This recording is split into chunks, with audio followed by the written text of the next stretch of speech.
Welcome. My name is Josh Layden. I oversee programming for the Shalom Hartman Institute here in the Bay.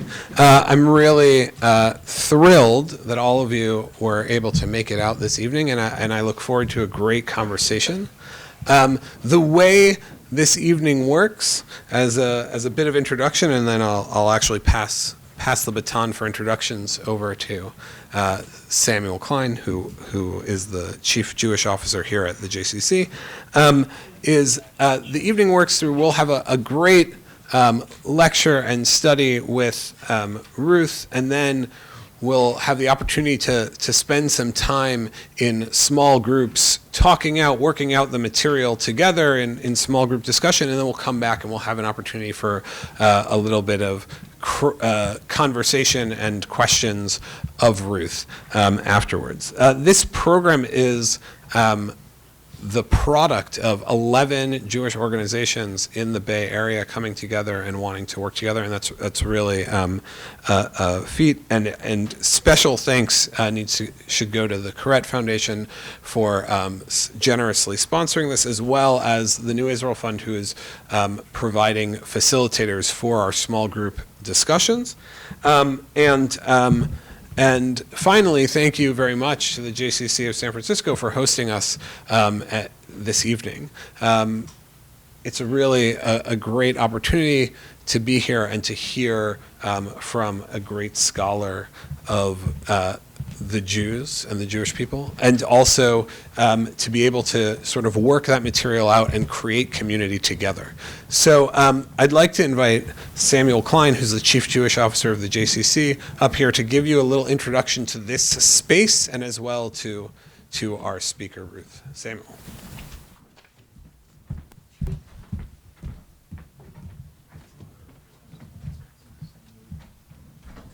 Good evening, everyone. Chief Jewish Officer, right?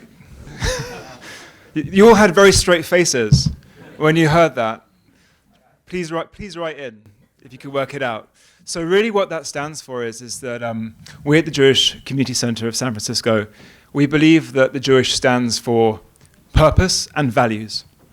And very much in that vein, this evening is here to explore purpose and values. And on behalf of the JCC, we're honored to host this evening with New Israel Fund, by the Correct Foundation, Toby Correct Foundation, also, of course, to invite Dr. Calderon to speak in a few moments. You may have noticed some of us wearing these pins, or in fact the banners that are outside, and the colors that you'll see around the room. These are our Stand Connected campaign colors. Launched early this year, our Stand Connected campaign cultivates a space for people to explore a more meaningful, healthy, and balanced life inspired by Jewish wisdom and values. We affirm the Jewish values of friendship, of inclusiveness, and of welcoming strangers, and believe deeply in what we've built and continue to build together, proudly standing up and not standing by every day. And this is why tonight's event and special guest, Dr. Calderon, is especially significant. Dr. Calderon is an upstander by vocation, and her career serves as a testament to these values of extending a hand across political, religious, and cultural divides and boundaries. Dr. Calderon is a research fellow at the Shalom Hartman Institute. As one of Israel's leading figures, spearheading efforts to revive Hebrew culture and a pluralistic Israeli Jewish identity, Dr. Calderon is a recognized public figure, a thought leader, institution builder, and author.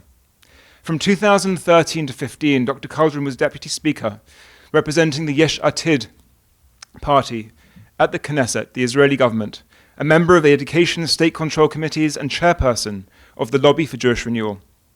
In 1989, in Jerusalem, Dr. Calderon founded Elul, the first Bet Midrash, house of study, in which secular and religious women and men studied and taught together. In 1996, in Tel Aviv, Ruth also founded Alma, a Jewish liberal arts program for advanced learning. Dr. Calderon is the author of A Bride for One Night and a personal homiletic reading of Talmudic legends, which I've read, and there's one particular story which I hope, Ruth, I can share with you afterwards about that book. And in her opening speech at the Knesset, Dr. Calderon invoked her mentor, Rabbi David Hartman, the founder of the Hartman Institute, who in her own words opened up the doors of his Bet Midrash, house of study, for me, and who built the language of a courageous and inclusive Judaism. In many respects, Dr. Calderon, you have carried these values forward. It is with great pleasure that I invite you to give this evening's talk.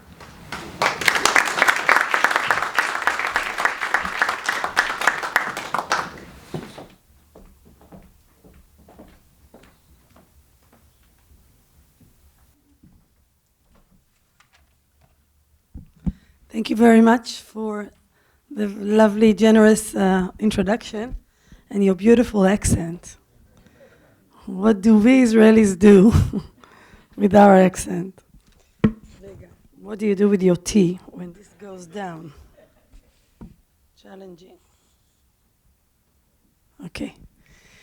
Erev Tov, good evening. Thank you for coming. I'm thrilled to be here. I just came into San Francisco.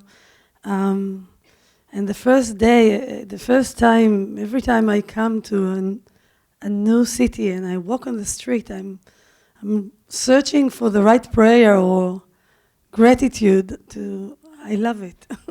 So I already did that. And what we're trying to do tonight together is to talk about how do we live with difference.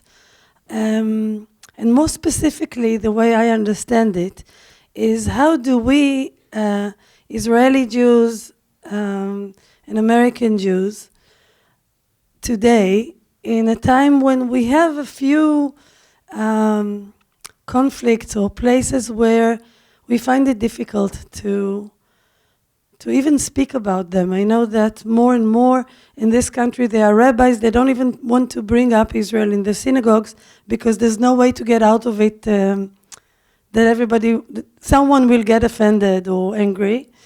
And I want to, today I have the courage to kind of go into it, and hopefully we'll all stay together to the end of the evening, and maybe we'll be able to learn a little bit of how to not go around these things, but face them and stay all of us together, because I feel, first of all and before everything, that I'm a Jew, and that belonging to the Jewish people, to the nation, to the nationality of being Jewish, is the most important thing in my life. And in that sense, the fact that I live my life in Israel, and some of you lived some of your life here or there, and you live your life here, is not as important.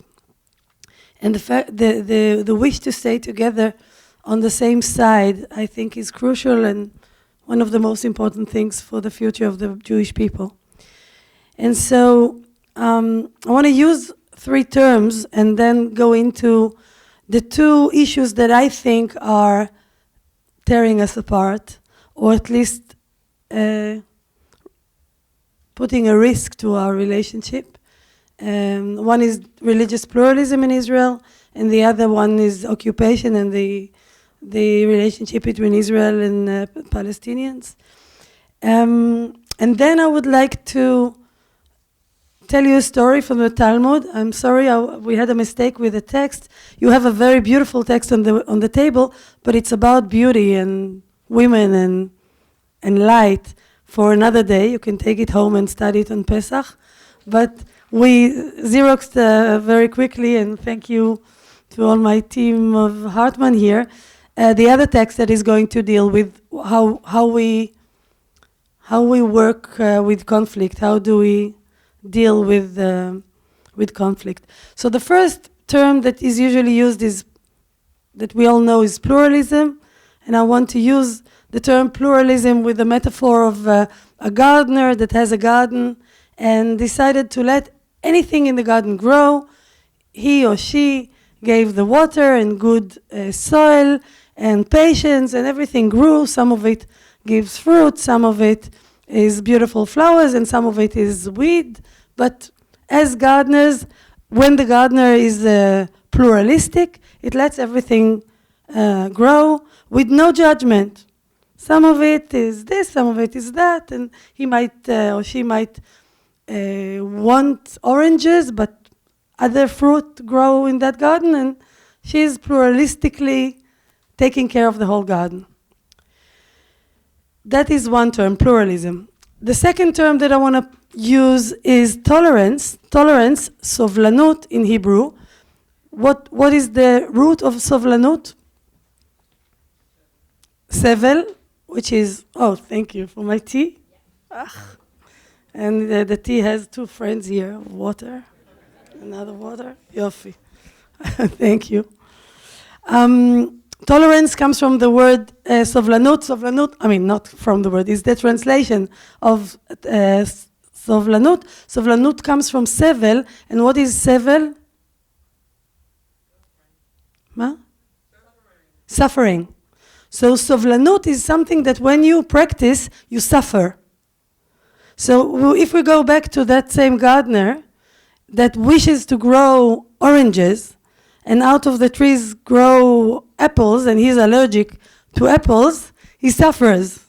He lets the apples grow, but he sneezes all the time. There's suffering about being tolerant is having judgment about the other that grows in your garden. You dislike what came out of them, they became apples, but you tolerate them. No, you don't agree with the term? It's tough. It's very tough, especially if you're allergic to the others. And I think we have some of that. Now, the third term that I will need is machloket, dispute, which is, I think, maybe the most important, I don't want to be judgmental there, but one of the most important new gifts that the age of the rabbis in the Mishnah and mostly in the Talmud brought to the world. Before the rabbis in 1st and 2nd century started working, there was no concept of dispute as machloket as a way of study.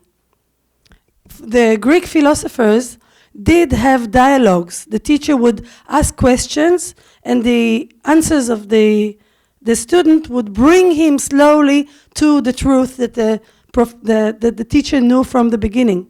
But machloket is a brand new concept which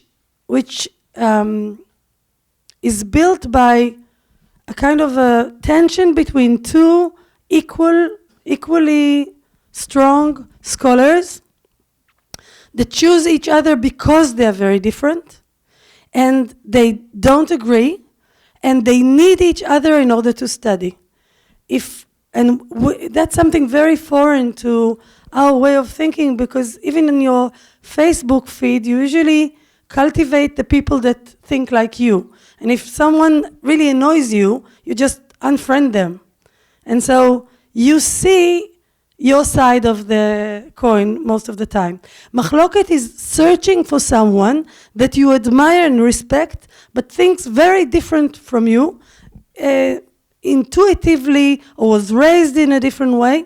And through studying together, you go with the other person to visit their mind, and then they come cross the bridge to visit your way of thinking. And through that constant dispute of asking questions and answering them, the Talmud talks about it like, it's like, I think it's baseball. I always get the American games confused, but the one that you throw and somebody runs, it's baseball. So like in baseball, one throws a question, reminhu in the Talmud is to throw, and the other one needs to either catch or arrive, but answer back. And through this throwing and answering, the question becomes deeper, the question becomes more open, and they understand something. When you don't have someone as strong as you throw and it just falls. You know what you came from home knowing. You don't know something new. You know the famous story of Rabbi Yochanan Resh Lakish, Rabbi Yochanan, the head of the Tiberias Yeshiva, very, very wise, is the editor of the Jerusalem Talmud. It's called Jerusalem, but it was edited in Tiberias. And he one day goes to bath in the Jordan River, and he meets there it's like in the gangster, like the movies, when if you have Superman, you need the villain to be as strong as the good guy. נכון? It's always, when you have a strong good guy, you needed to have a very strong villain. So he meets his equal on the side of the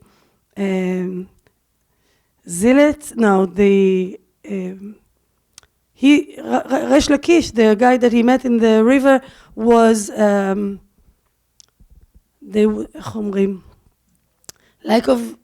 they would catch convoys that are going through the Golan Heights, and they would either kill them or...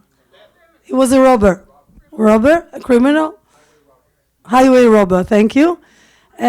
Ma? Brigand? I think they make new words in English all the time.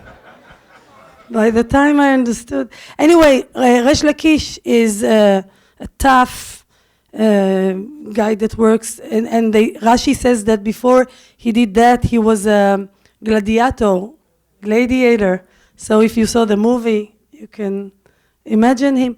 And Rabbi Yochanan is swimming alone in the water, and Rabbi Yochanan is the most beautiful man in the Talmud, and light comes out of him. But they say the only thing that doesn't make him completely the most beautiful man in our culture is that he doesn't have hadrat panim, he doesn't have a beard. All the men here that have a beard, kol hakavod. In the Talmud, a man is not complete if he doesn't have a beard. So Rabbi Yochanan didn't have a beard. He was a man that looked a bit feminine. He was not hairy.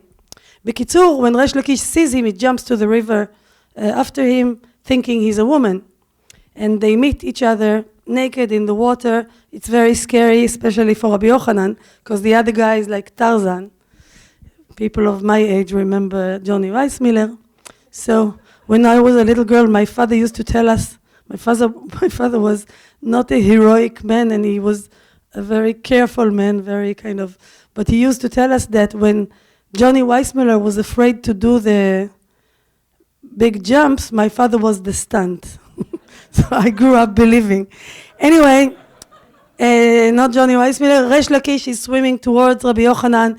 Rabbi Yochanan is scared, and there's a conversation, you can look it up in the Talmud, and at some point, Resh Lakish is excited or is falling in love with the charisma of Rabbi Yochanan, and he is willing to live his other life and come to Tiberias and become his chevruta.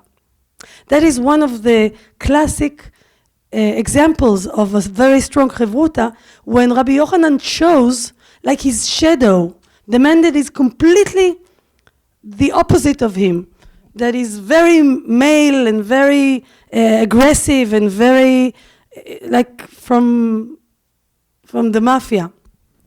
And he chooses him because there's some kind of strength in him, and he wants that energy, that strength to come into Torah.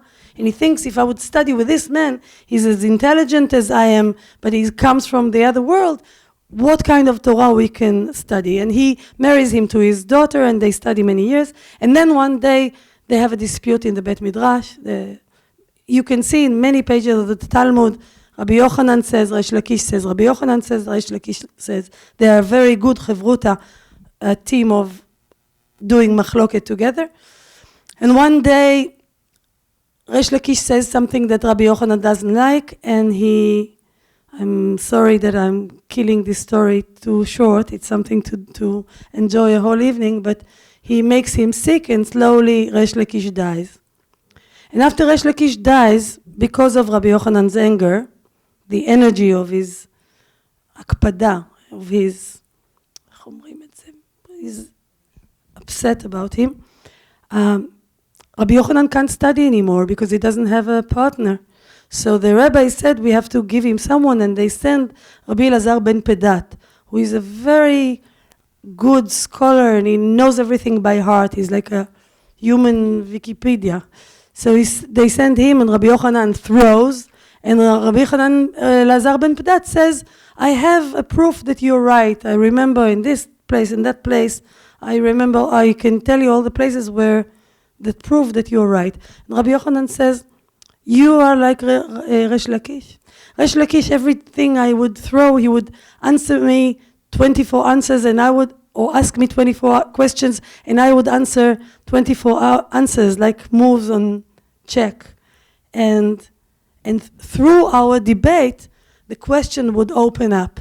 And you're telling me that I'm right? Don't I know alone that I'm right?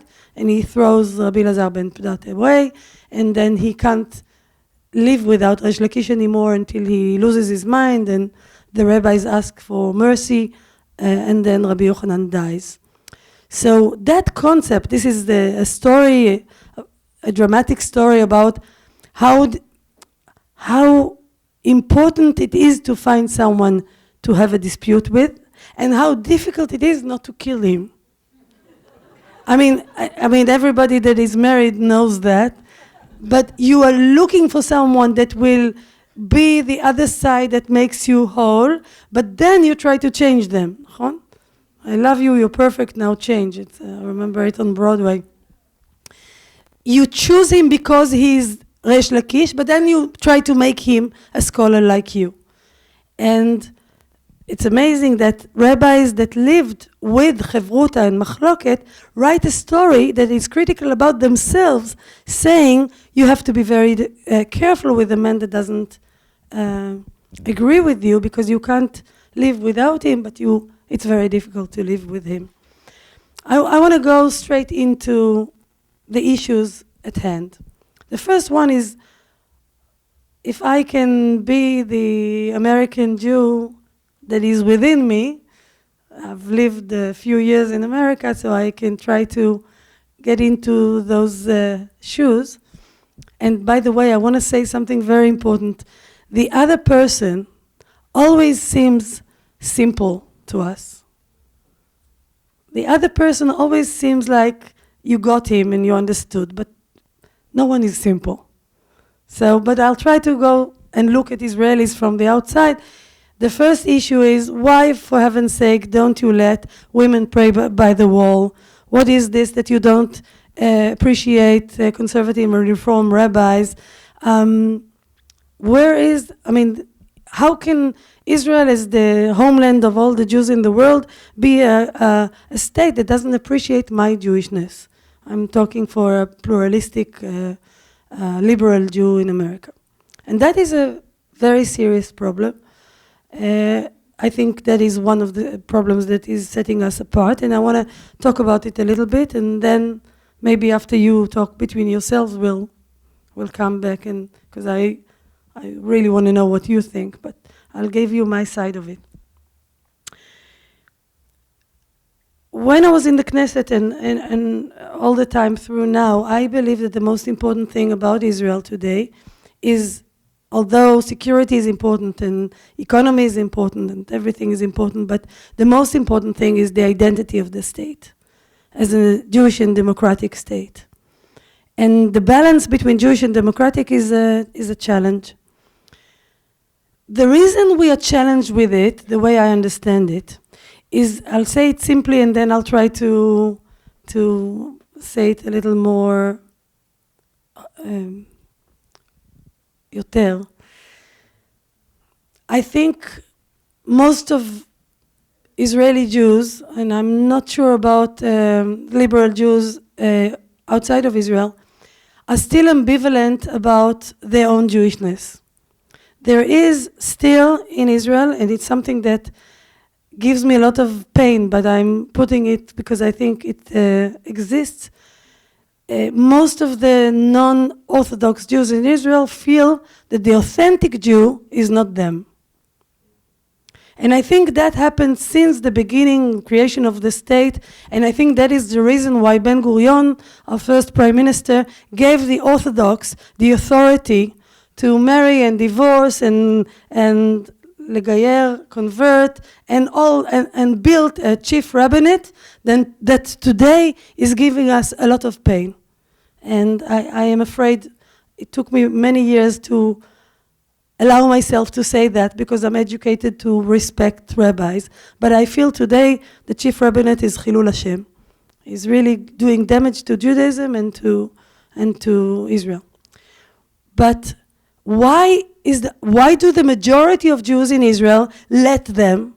Why do the majority of Jews in Israel let the fact that women cannot pray by the wall happen, why, that is like an American issue, but the real issue that we face is that we can't get married in an egalitarian marriage in Israel. So I had to fly to Cyprus, and it's like crazy, and you can't, all the ceremonies of life and every day and kashrut, and the whole thing is not working well. Why don't we rebel? And I think the reason is that the first chalutzim, pioneers that came to build Israel were young people that left their parents behind, left the religious shtetl behind and wanted a new life. And they came to Israel, they threw away the baby with the tap water, ככה אומרים, their Judaism together with the old country. They started a new country, and it was a kind of a summer camp. Everybody was young and everything was nice by the sea and free, kind of hippies of 1920s. And then there was the Holocaust, and they lost the old country. There was no one to go back to, and there was a lot of guilt. And the Jewish identity is still kind of, Ben-Gurion said, okay, we are Israelis, we will build our identity on Bible, from King David to David Ben-Gurion, on a lot of Bible, and then Zionism. We, in the public school in Israel, never studied Mishnah or Talmud or the prayer book or Kabbalah or Chassidut. We studied a lot of Bible, much more than an American kid in a Jewish school. Bible every day, we know a lot of Bible by heart, and then Zionism. And it was intended to make the new Jew. They wanted to make us these heroic, healthy, sun-tanned farmers, like in the Bible, in the romantic concept of what Jews in the Bible times were. We don't know if they were or if they weren't, but we did not become sun-tanned romantic farmers. We became high-tech lawyers and doctors, and exactly the same as the whole family, wherever we are. And other people are working the fields, like in the whole family, wherever we are. But the problem was that a part of our identity is foreign to us. And because of that, this is most of my life work, my personal life journey is to bring it back. It's like doing some kind of therapy and finding out that you had a mother and a grandmother that somebody hid, and you have to reclaim them. I felt that I need to reclaim Mishnah and Talmud and Kabbalah and Chassidut and the prayer book and words and the whole treasure of the Jewish bookcase that is not only Bible and Zionism and everything beyond that. So that is one problem, ignorance. And the other problem is that there is a kind of work together between the secular Jew that feels that they are not Jewish enough, they are not authentic, and the Orthodox Jew that is always willing to take the part and tell you what to do. And so the muscle of the Jewish muscle for the secular person never gets strong, because whenever there is a ceremony, a bar mitzvah, something to study, a wedding, or chas v'chalila, a funeral, there is always the cousin that became Orthodox, and he tells you what to do. And you never, it's like Pesach in a few weeks. My beautiful, lovely family, my brothers, I love them. They're both wonderful physicians in hospitals. They are 10 years older than me, and we've been doing Pesach all our life. They still don't know what's written in the text. And they make these funny, very childish jokes about Ben Zoma that sounds like, and I'm like, you know, you are running a hospital. I mean, it's about time. But it's like the Jewish knowledge doesn't grow up. They stay 6 years old or when a groom stands under the chuppah in Israel, somebody has to say to them, Harei, he says Harei, at, mekudeshet. Like he can be a nuclear scientist. He knows by heart like thousands of lines, but he can't learn that line by heart because it's Jewish. Like Jewish is another language. It's in Hebrew. Or, again, God forbid, in a funeral, nobody knows what the Kaddish says. Or how to read Kaddish. בכל זאת, it's... So that is a kind of a riddle or something that you look at us and you say, what's going on with you? There is a problem there.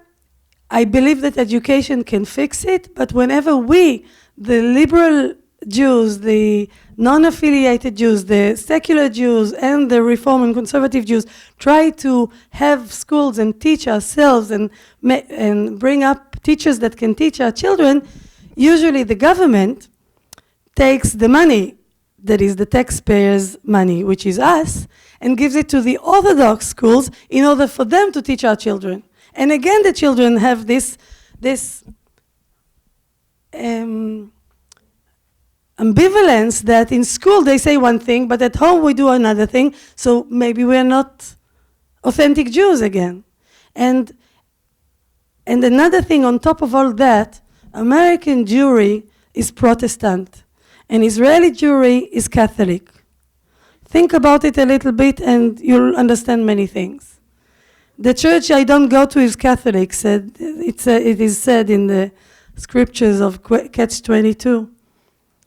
The synagogue that a secular Israeli doesn't go to is Orthodox. Because there's this belief that this is the authentic, I don't want to do that, but I will not do something else. And like everything else, things start in San Francisco. After 10 years, they go to New York, and after 20 more years, they get to Tel Aviv, and another 10 years to Jerusalem. So we are beginning to digest feminism, but liberal Judaism is still at work. And also another challenge is that denominations, I don't believe, are good for, or a good tool for Israel. That is one, I call it the snow globe. You live in Israel in a Jewish snow globe, like, that's the closest we get to snow. A snow globe meaning that your name and your language and the radio and the television and the street and school and kindergarten, everything is Jewish, and it's reinforced upon you without going to synagogue or making any effort. You are enveloped in your marinated in Jewishness so much that usually you want to rest from it a little bit. There's no place that is not full of either hamantashen or matzot or whatever you eat at that time. And the kids come out of school with a candle or with the matzah or with the tree or with whatever comes at that time. And the radio reinforces it, and the music. And Saturday is not just a thing that you go in shul to feel, but it's out in the street. The birds are singing differently on Shabbat. And whether you are a national cultural Jew like myself, and Achad Ha'am that came up with spiritual Zionism versus Herzl's political Zionism, and Achad Ha'am, which I am in many ways following, Achad Ha'am and Bialik and many other thinkers that believe that although when most of the world became secular in the 19th century, and they also did, and many Jews left Judaism altogether, they didn't want to stop being Jewish. They didn't want to lose their Judaism, and they said Judaism is both a nationality and a religion. Even if we are not part of the religion, we are part of the nationality, and we don't want to lose the great books, the canon, the history, the ethos, the story that we are part of. And we want to learn it, and we want to create it, and to, Achad Ha'am says, when Herzl says we have to save the Jews, because something catastrophic is going to happen in Europe, and he believes that all the Jews should come to a state, a Jewish state, Achad Ha'am says we don't only need to save the Jews, we need to save Judaism. And the Judaism of the shtetl, in their mind, was dying. And they needed to revive it. And reviving it is through working in culture and making it new and making it relevant.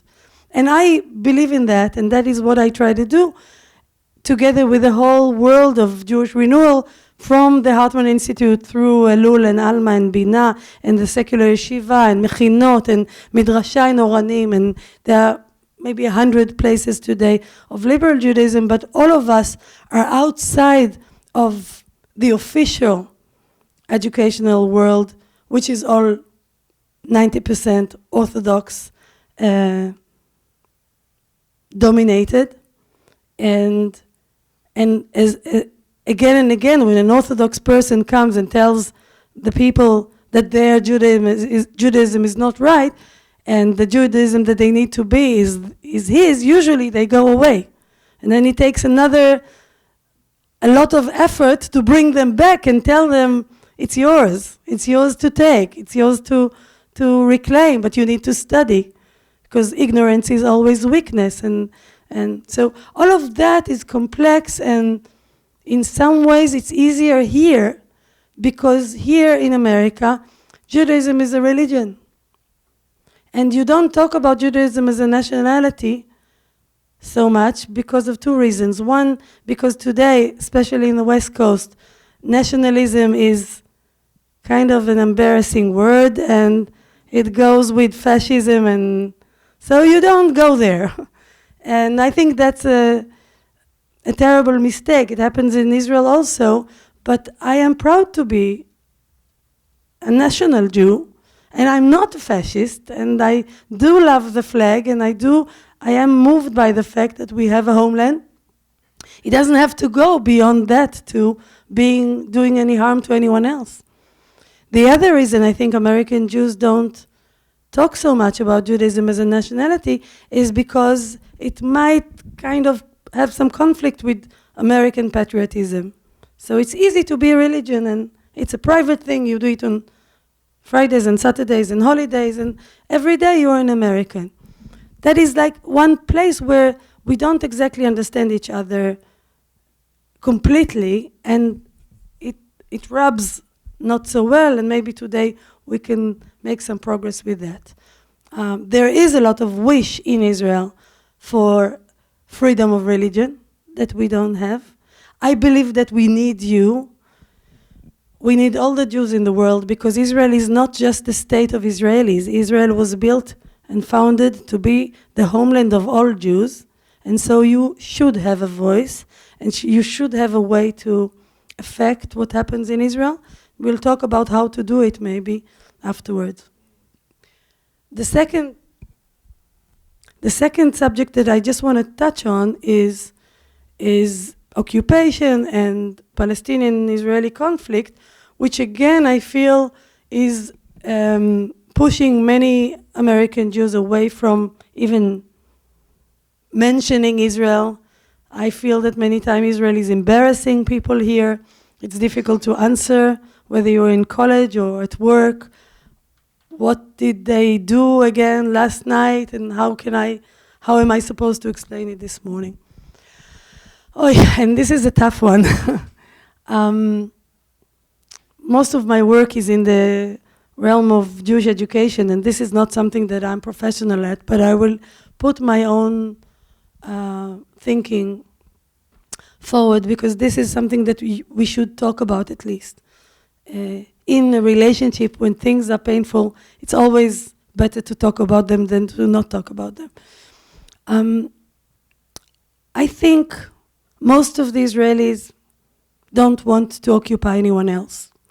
It's very clear to me that a basic value of Judaism is to be free, what we learn from Pesach, and we say every Friday on Kiddush, that we were slaves, and we came out of Egypt, and we are free. And the most important thing about being Jewish, in my view, is to be free from everything. Egypt is always trying to catch you again. It could be money, it could be relationships, it could be all kinds of things. You have to free yourself, and not, God says, Avadim li velo avadim le'avadim. You should be my slaves, and not slaves of slaves. Not slaves of the boss, not slaves of what you were supposed to look like, not slaves of anything else. And if this is the basic value, of course you can't make someone else a slave. And the situation today is that there's a lot of army presence in the West Bank, and it looks, when you see the way people have to go through checkpoints, you don't want to be the soldier there. And you don't want it to exist at all. Maybe some people do. There is a view. I have a dispute, machloket, with people who have a view that this is what it will be for another 100 years, and like the Native Americans in America, they will disappear, and we will take over the whole country. Some people believe that. They build more and more and more, and they think that at some point it will be a reality. I don't think so. In some ways, when I try to identify with them, I feel like colonialism worked for many years for the English and the French and the Americans. Everybody was colonialist. And then one day, like in that game when you go around the chairs and then they stop the music and you have to sit, one day they said, that's no more colonialism, and we stayed without a chair. And the Native Americans are gone already. Africa is all occupied, and the French and the English took everything from there, from Greece, but we came late, and we are in the middle of the process, and today it's not acceptable. But I'm not talking just from the outside. From the inside, there's a lot of damage to be responsible to another people's life. They're angry, you're frustrated, it's terrible. So you would say, okay, so leave them and go home. But that, you must appreciate, is not so simple. It's very scary. I don't think most of the people are doing occupation because they enjoy it. The neighborhood is challenging. Maybe we could have done it in a more respectful way, and many things could have happened. But the way I was raised, my mother came from Germany. I knew what she went through there, and it was before the war. And she was saved in Israel, and my father came from Bulgaria. After a few years of work camps, they didn't kill the Jews of Bulgaria because the Bulgarians saved them, the people. But they did wear the star, and they did go to work camps and so on. And they would tell me, my parents, never take it for granted that nobody beats you up after school, and that if you deserve an award like my father did, they will give it to you and not take it away from you because you're Jewish, and that you have a homeland. And I deeply appreciate that. And we live very close to people who don't want us to have a homeland there. And so in many ways, I think this is something you not have to, but you're invited to come and see with your own eyes how challenging it is. It's although I know there are political powers that want to occupy, but there's many other, the majority, I think, of citizens that just want to stay alive and are afraid that if occupation will stop, there's no way to stop it without some kind of an agreement. Today what we talk about is an agreement with the powers around the Middle East, not just Palestinians and Israelis, but Egypt and Saudi Arabia and Turkey. And if like the grown-ups of the neighborhood will come together and may have some agreement, maybe the Palestinian-Israeli conflict can stop. But that is again another place where I feel that although it's difficult and embarrassing to look at, Israel needs your eyes, and your voice, not only in support like it used to be, that whatever the government does, you are always backing it, but in your common sense, your insight, your experience, whatever you can bring to the table. I wanted to say one more thing. שכחתי, טוב, it'll come back to me. Not just about, it's very important. Another point that I think I just want to tell you that I think about it a lot when I come here. To be an Israeli Jew means, or Zionism means, that the dream was, and amazingly it became true, that you make a total Jewish environment. Everything is Jewish in Israel. The environment, the pollution, the roads, the prostitution, everything is Jewish. Agriculture, everything you do as a Jew, and you're responsible for all of it. When you work in the Knesset, it's mind-blowing because there are problems in everything, in medicine and in economy, and you're there's no one else. It's all your responsibility. When you're an American Jew, or a French Jew, or a South African Jew, or whatever, you're not responsible for everything. As an American citizen, of course, you care, but you're not responsible in a Jewish way for pollution, or responsible in a Jewish way for prostitution. And then when you look at us, sometimes I feel you don't think about that we are not Jews on Friday and Saturday in synagogue, and then you can be really come with your best, you slept at night and you had something to eat and you can be really nice and talk about values. When you're Jewishing all the time, of course you're Jewish all the time, but I'm saying that everything you do through the Jewish lens. Some of it doesn't work out, like in life. And when you look at us, I feel in America, I remember when my youngest was in daycare in Livingston, New Jersey, and they gave them like an event about Israel. And they had gloves and they were milking cows and they were doing all kinds of things of Israel of the 50s, singing Hora. And I looked at it and I thought, they're building up a kind of an Israel that when you would come to Israel, you're bound to be disappointed. There isn't such an Israel. So maybe culturally, we need the Israel of the heaven, because a romantic, where everybody looks like, what's his name from Exodus? Paul Newman Jews are dancing around oranges. But, okay, we can keep like next year in Jerusalem, kind of a concept of Israel. But there's the real Israel. It's like you fall in love with someone, but then there's the real someone that you have to live with. And the real Israel, again, I'll say it for the third time, needs you. Because it's a project that is supposed to be a project of the whole Jewish people all over the world. And I want to say the opposite of what Israel maybe has said for many years, don't interfere, just support us. I think today there's more and more people in Israel that want you to be in touch, to say what you think, but to have the dispute in a way that we don't kill each other in the process. I will stop now because we said 8.